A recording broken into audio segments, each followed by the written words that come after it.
Alors voici un exercice relativement simple. Nous n'allons pas faire 50 exercices du même genre, vous aurez compris, et dans tous les cas de figure, si vous souhaitez des renseignements complémentaires, vous pourrez toujours me joindre soit par mail via le site web atelierdunet.fr, soit si vous êtes en cours en live, eh bien vous pourrez donc obtenir des renseignements complémentaires sur la manière de créer un bon mot de passe. Alors une toute petite question, d'après vous, quels sont les mauvais mots de passe qui ne répondent pas aux exigences et aux obligations en vigueur en 2018?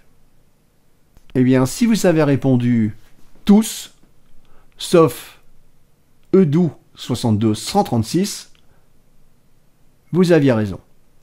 C'est un mot de passe qui est constitué de 9 caractères, qui déjà répond aux exigences de 8 caractères minimum, et ce mot de passe commence par une lettre majuscule, donc nous avons des caractères avec une lettre majuscule associée avec des minuscules.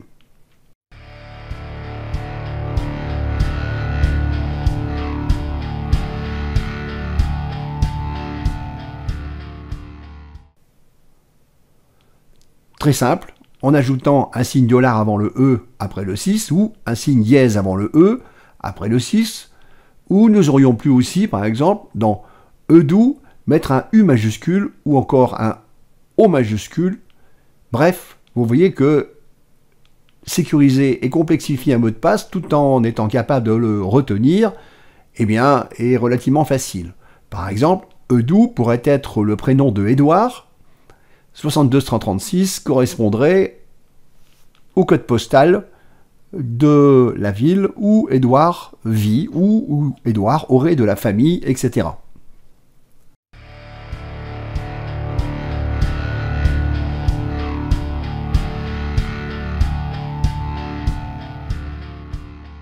Désormais, les mots de passe sont sécurisés par des solutions qui sont souvent proposées par certains éditeurs. Les banques le font également.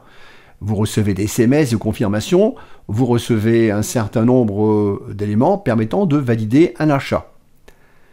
Sur des sites internet, les solutions s'appellent la validation en 2 étapes. Une validation en 2 étapes consiste à créer un compte avec un mot de passe qui répond aux exigences de longueur du site web sur lequel vous souhaitez vous inscrire. En général, il s'agit donc de 8 caractères minimum et selon les sites, entre 12 et 24 caractères maximum. Vous avez une obligation d'indiquer également votre numéro de téléphone portable. Alors attention, votre numéro de téléphone personnel ne correspond pas du tout au numéro de téléphone fixe.